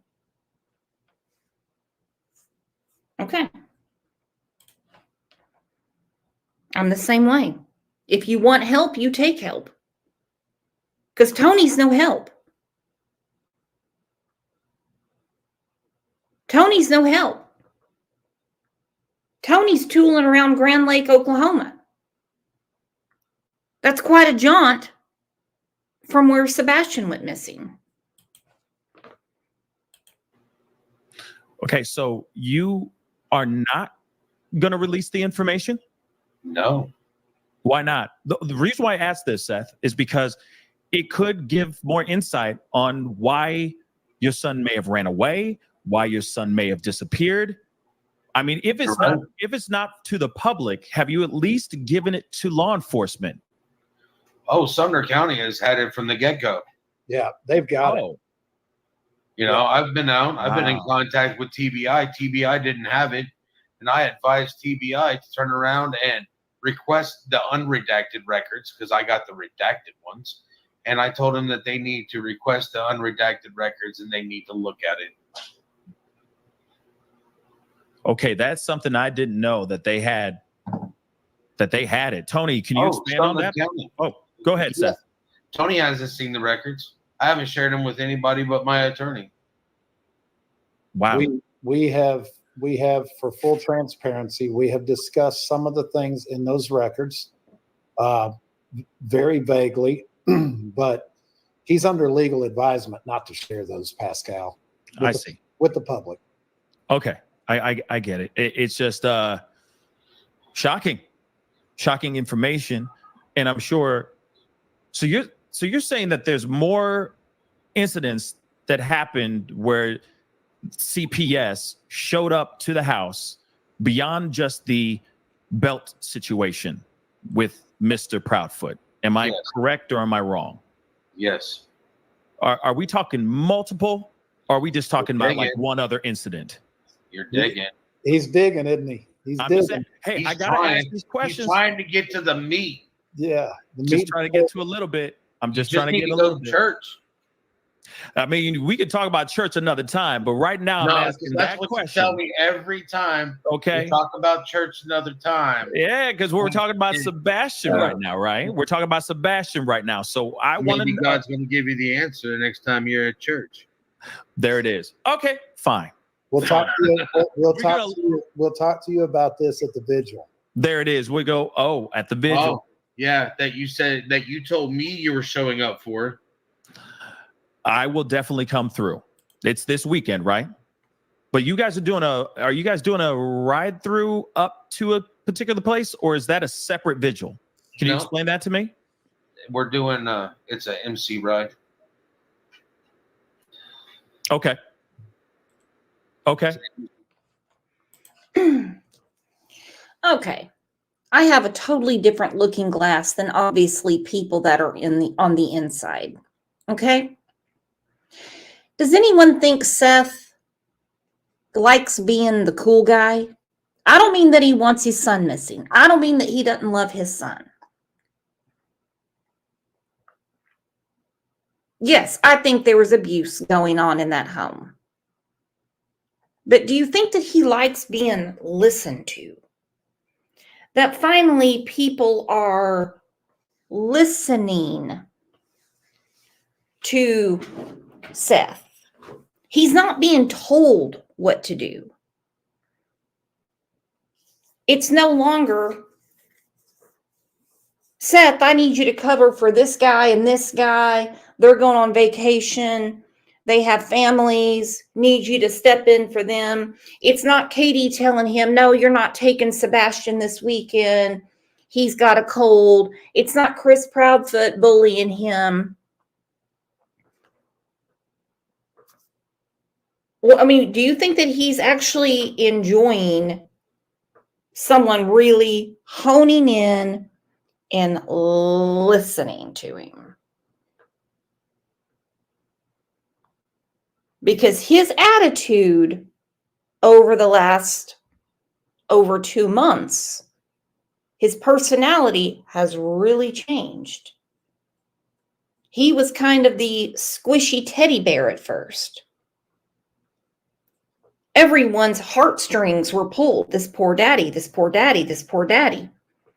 And now we see a different Seth.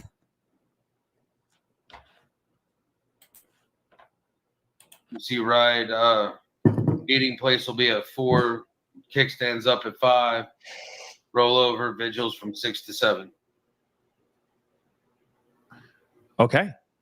And I'm assuming Tony, you're gonna be, sliding through. I will be. Yes. Okay. Sir. Bet. That sounds dope. Question. You got a motorcycle, Pascal? No, I do not, man. Do I look like a man that got a motorcycle? Well, you got the helmet for it. I'm aerodynamic. Yeah. We both, me and Tony, we both have that aerodynamic. Wear a aerodynamic. helmet here in Tennessee. But you don't have to wear a helmet in Tennessee? Have to. Oh, okay. Then I can't bring my bike. It's a 10-speed, so I can't. I won't be able to catch up. But here it is, though. All right. DCS, right? Those reports. I understand you're not going to disclose much information, but are you going to take legal action against DCS? That's not something we can discuss now. I would say right now everything is on the table. Just like everybody's a suspect. Fair enough. Everything is on the table. Okay. Absolutely everything. Okay. If Sumner County and TBI won't clear me, then what says that they're cleared? I see. Okay. Now. Okay, and that is a mouthful. If Sumner County won't clear Seth, then we know Chris and Katie aren't cleared. Now, why is that? If Sumner County is saying that there is absolutely no evidence of foul play, but everything's on the table, wouldn't everyone be cleared? Seth knows it. I think the first time I heard him talk, he said, they're not going to clear me. This is before he started talking about his rent and all the money he needs for watercraft and everything. If Tony's on his way to the vigil for this weekend, he can bring a boat with him. Stephanie said, I think his son is missing and your attitude needs checked. No, Stephanie, I think your attitude needs checked. And let me explain why. If he is truly concerned about his son, then the minute that Chris and Katie said he's coming to live with you, he should have had a U-Haul outside and said, let's go, son. I will work out my work schedule. I will get you to and from school. And we'll get it figured out. This too little too late stuff with these people pisses me off to no end. I had to get an attorney to find out what was going on in the house that my son's living in. And now I'm the cool guy talking to Pascal. I'm on News Nation. And I'm throwing everybody away that got me here. You need to check your attitude. This is my living room.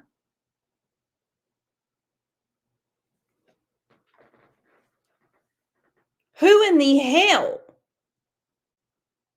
if you're co-parenting, whatever the term is, their 15-year-old son shows up and they're in a pull-up, would not do a damn thing about it? Why? Because you're still pee-whipped by Katie, who you met when she was 13?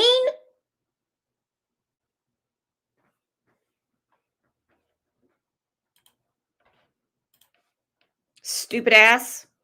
Now, of course, I wanted to make sure that we have some of these questions answered. I think we're able to iron out some of those things. I do totally understand your frustration, Seth, to even Tony as well. You know, you just kind of are getting hit, ricochet. You know what I mean? You're getting those ricochet bullets in a way, Tony. So I understand your the frustration, and you guys. I understand you guys are just trying to do the right thing, trying to bring some clarity, trying to bring this young man home, and all that. I want people to start focusing on the goal is finding Sebastian. Absolutely.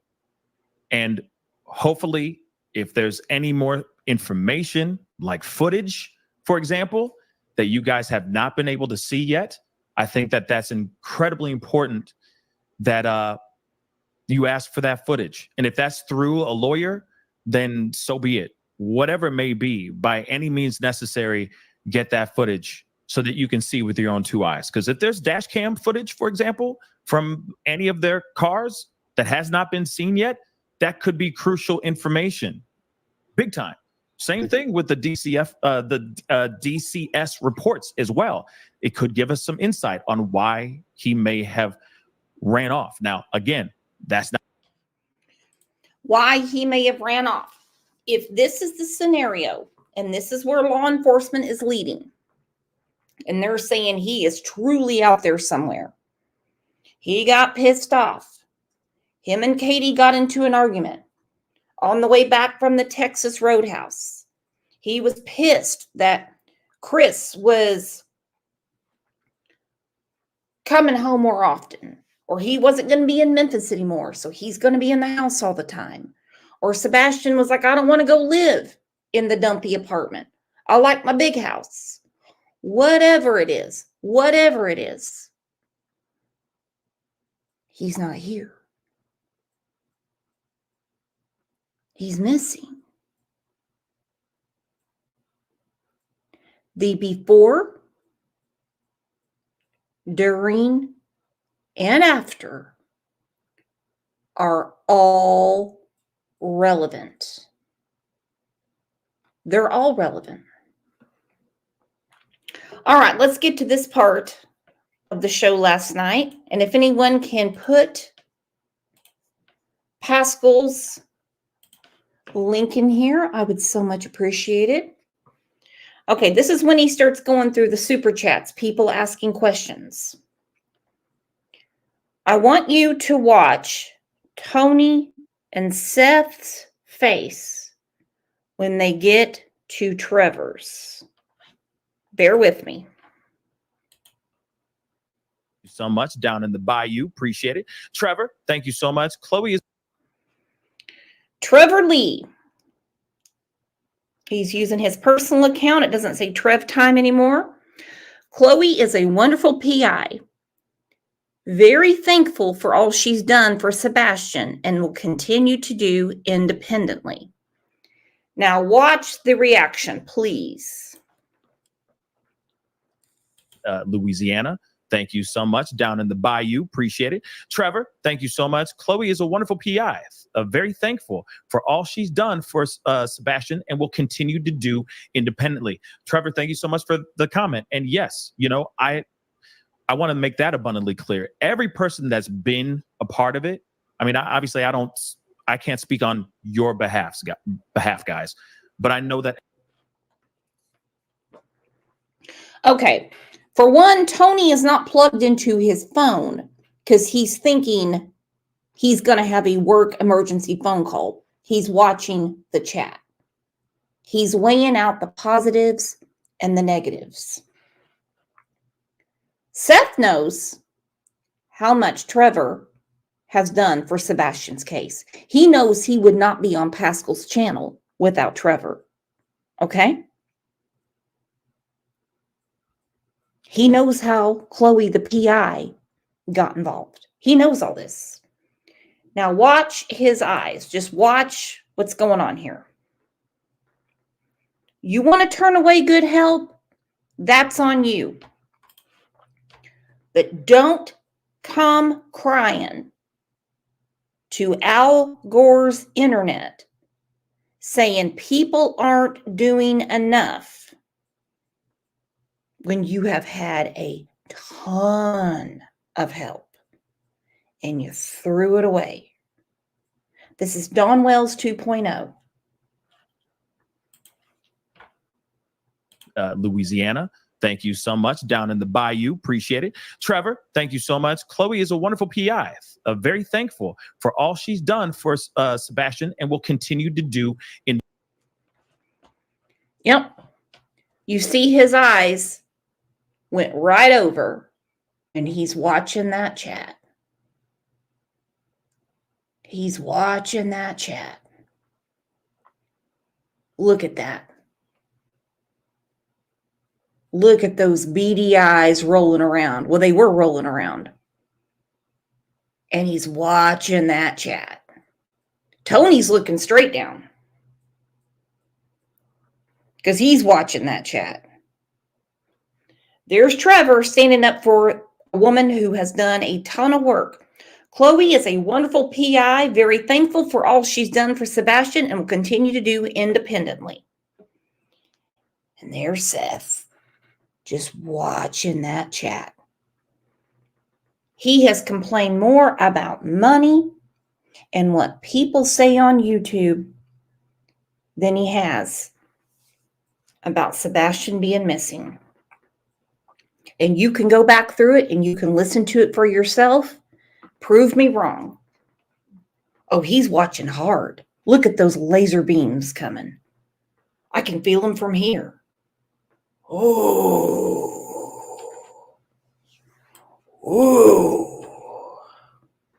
I wouldn't want to be that screen.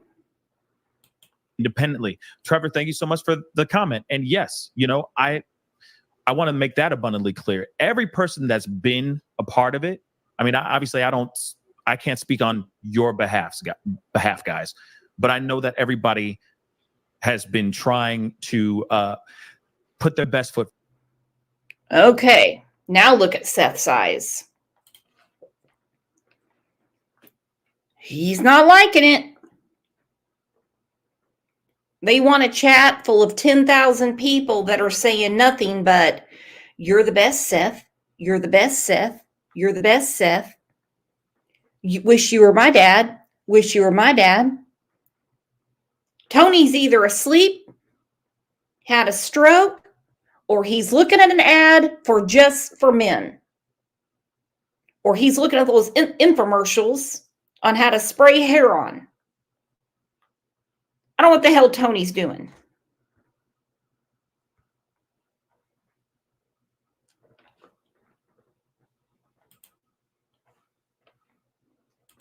Forward in helping. And you even said it, Seth. A lot of people came in here and are doing it on the free 99. They're doing it for free. Okay. They're just volunteering. And that says a lot about the people that have been involved trying to find Sebastian. And that is Chloe and any other person that's been involved that has stepped aside as well. Okay. No shade being thrown over here on this platform at all. Pascal, go ahead. The guy that was putting the MC ride together.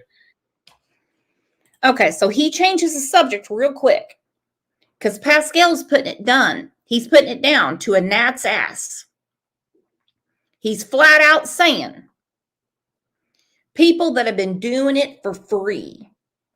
Free, free, free. Your favorite word, Seth, free. They don't even acknowledge it. They don't even acknowledge it. Not a thank you, not a you're absolutely right, not a yes. Didn't even as much as offer these people gas money or order out a pizza. Watch him again before he changes the subject.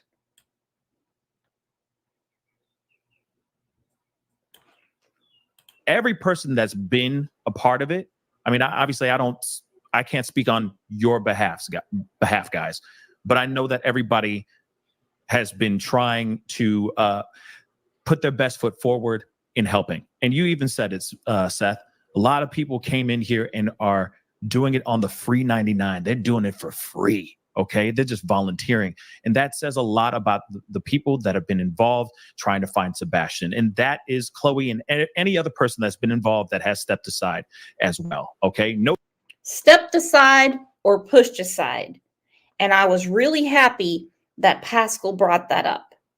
Not stepped aside, pushed aside.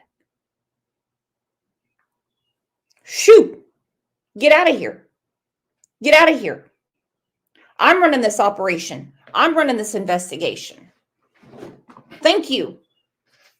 Nobody would have pissed on me if I was on fire before.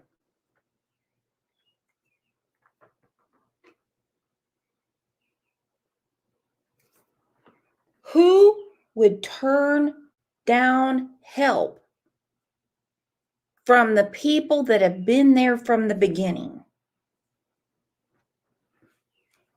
You know, and we can agree to disagree. Polly's Cookie says, no, Brooks, you're laying it on too thick today at Seth. At Seth today. Maybe he's doing the best he knows to do. Maybe it's not the way you would, but he's suffering. Not you, and he did not ask to be put into this. 100% agree, because I don't know what I would do. No idea what I would do. What's going to put one foot in front of the other, though, with this investigation, if you want to call it, finding Sebastian? Is it going to be the PR manager that's asleep right there?